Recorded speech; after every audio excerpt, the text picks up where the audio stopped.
welcome back to After the Shot. It's the show where I take a picture that I've taken and we go ahead and process it. So today I am actually bringing to you to Canyonlands National Park in Moab, Utah. And this particular picture, it was taken in the Island of the Sky district, and I'll show it up here on the screen. It's a picture of one of the many overlooks there of one of the canyons. So let's go ahead and get into it, and we'll kind of show you how I process it. So here we go with this.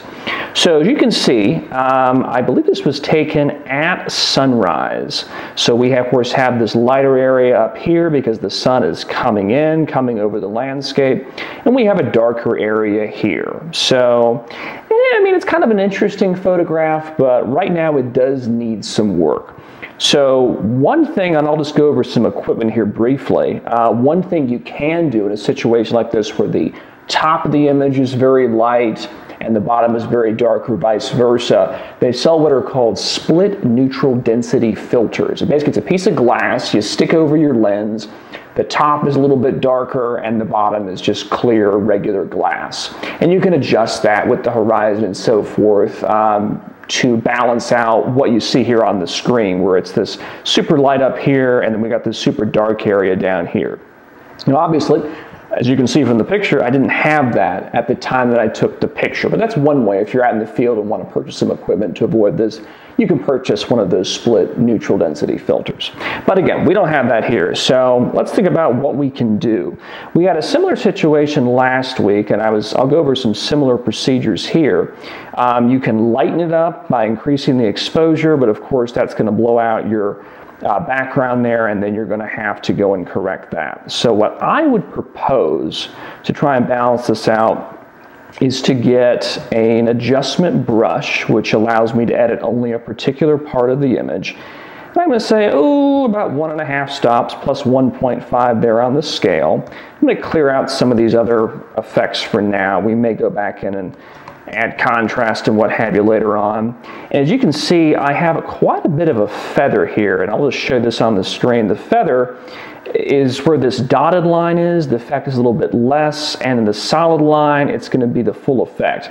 And the wider that difference is between the dotted line and the solid line, the more smooth the transition will be. So I'm going to go ahead here and let's do some drawing on this image. And I'm going to come in here like so.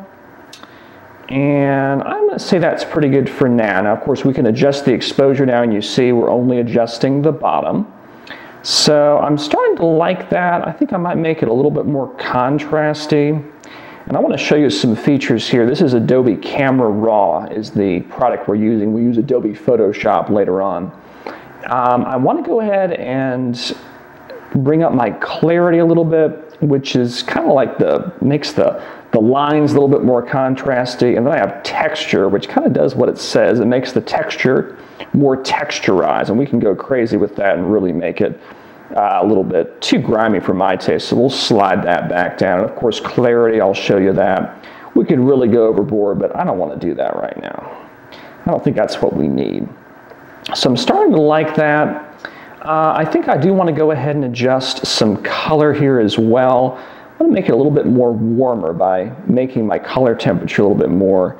And I'm going to fool around with the tint. We've got quite a bit of magenta here. We can, change it to make it green. I think I want to take a little bit of the magenta out, not too much there. Okay. And I'm starting to like the bottom, but I like to do a little bit more to the top. So again, this is going to look a little crazy because I haven't changed the adjustment brush. I'm going to take a new adjustment brush, and I'm going to draw across the top, and I do not want it that blown out. So I'm going to go back and adjust that. I just wanted to get the brush down so we had one. And let's adjust the exposure. We don't need it right like that. I'm going to clear all this out. And I like some of that contrast. I'm going to use something called dehaze. I'm not quite sure how it works, to be honest with you, but it almost removes that haze, if you can see it there. From the heat coming off the rock, you get some haze, and this will take care of some of that. And maybe a little bit more clarity. Okay, so I'm really starting to like this image, but I think what I am seeing more of it to the right over here. this seems to be the more interesting part, whereas over here, it's doing less for me. So let me go ahead and I'm going to grab my crop tool here. And we're going to cut out some information here that I don't think is quite contributing. Let's try and do that. And there we have it. Now, that's a pretty compelling image. There's honestly nothing wrong with that. I have a very similar image on my website, looks just like that. But I think I'm going to do something a little bit more. You know, this is after the shot. We like to play around a little bit more than that. So the color, it's not really doing it for me right now. I want to go to black and white. So I'm going to go ahead and do that. And I can just change that right up here. We'll discard some of the color information and go to black and white. And when you do that, you notice that it's a little bit duller. Oftentimes, color images are not as contrasty as black and white ones. So I'm going to go in here, I'm going to edit my little adjustment brush that was down here. I'm going to say, ooh, let's get a little bit more contrasty, and I'm going to bring out, you see this kind of white area? I want to make that white a little bit lighter. So let's see if we can go ahead and get a little bit more of that out. I adjusted highlights, that wasn't doing much, so I'm going to adjust the whites, bring that up a little bit more, and increase that contrast. So that's doing it for me a little bit more. Let's also do some stuff here at the top. Let's make it a little bit lighter. And we're going to do a little bit more contrast there. So, you know, there you go. So, I mean, that's a pretty decent black and white image. But again, I had some other things in mind here. So let's go ahead and open up our image. And I actually want to go ahead and add a tint to this. So let's go ahead and do that. And to do that, like we did last week, I need to go ahead and change it to color, because if I want to add a tint to the image, it's adding color back in. So let's go ahead and do that. Change it to RGB color. Let's go up here, change my mode to RGB. And I think what I want to do is do that tone by adding a photo filter here. So a couple weeks ago, we did a warming filter. I was actually thinking something a little bit cooler. It's actually called a cyanotype, is what I'm referring to here. Basically what that was back in the day, in a chemical darkroom, you could make a print turn blue, a black and white image turn a little bit blue, and it kind of added this kind of Wild West, but also modern at the same time look. I don't know quite to explain it, but I want to go ahead and show it to you here, what I mean. And we'll just kind of fool around. We got an 80, LBB 82. Like I was explaining a couple weeks ago, these are actually related to film filters you put on the front of your camera, but we're using them here to tone almost a print. So let's try and fool around with an 80, and let's increase that a good amount there. I'm starting to like that. Okay. Perfect. So as you can see, we kind of got this cool blue tint we're playing with now, and I am starting to like it quite a bit. But I need to make it a little bit more old-fashioned. We are in the Wild West after all. So let's go ahead and zoom into 100%. And I want to actually add a little bit of noise. So I actually have a little filter I can do and add noise. So we'll go ahead and do that. Whoops, and we're editing the wrong thing. Yes, we're going to add some noise to the picture. And Nala has spoken versus good luck when she speaks to us. So let's see. Go back to noise. And I've got the background selected out, not the filter. We don't want to do that. And you can see the difference between uniform and Gaussian. Gaussian's a little bit more, definitely more noticeable. Uniform's a little bit more subtle. So I'm going to go ahead and leave it at about 10%. As you can see, when we do that, it just adds a little bit of noise, makes it look a little bit more old-fashioned. So I'm liking that pretty quick, pretty good. The only other thing I'm thinking about here,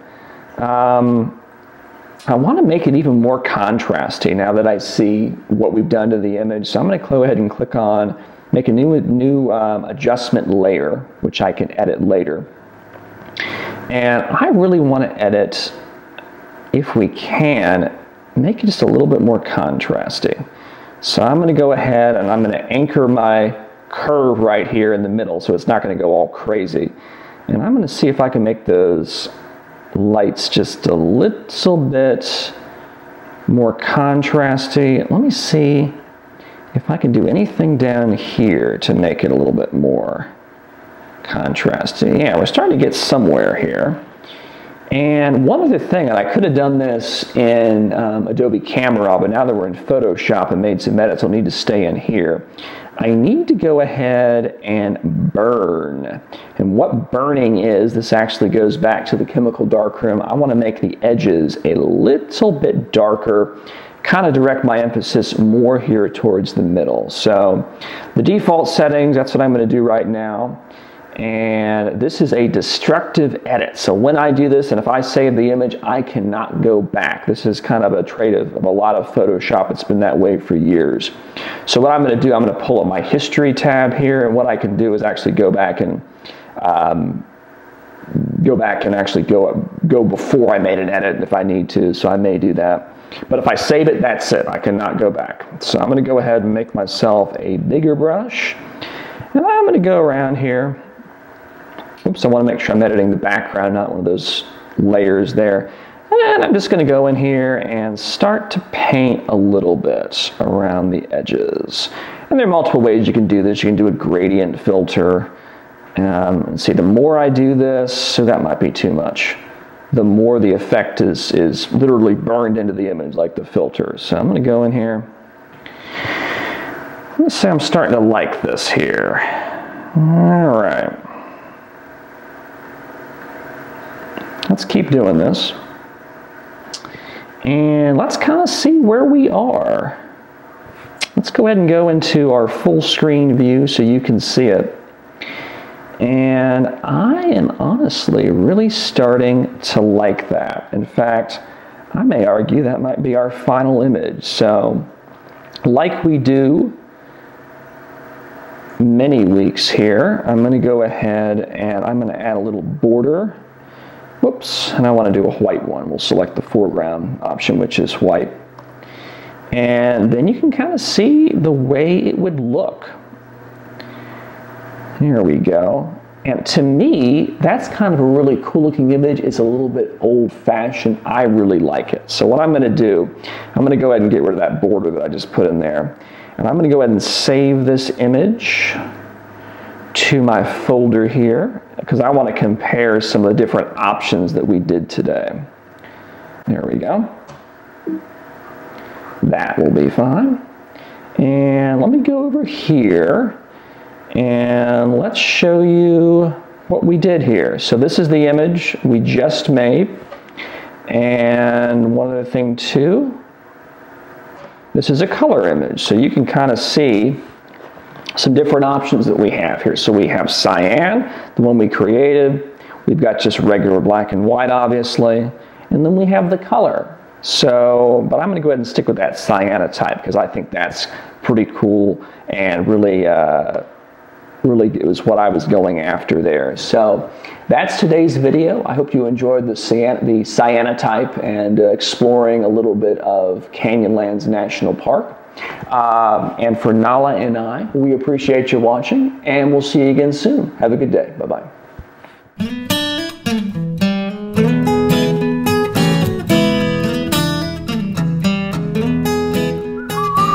Come along, Bow. Hey, come on.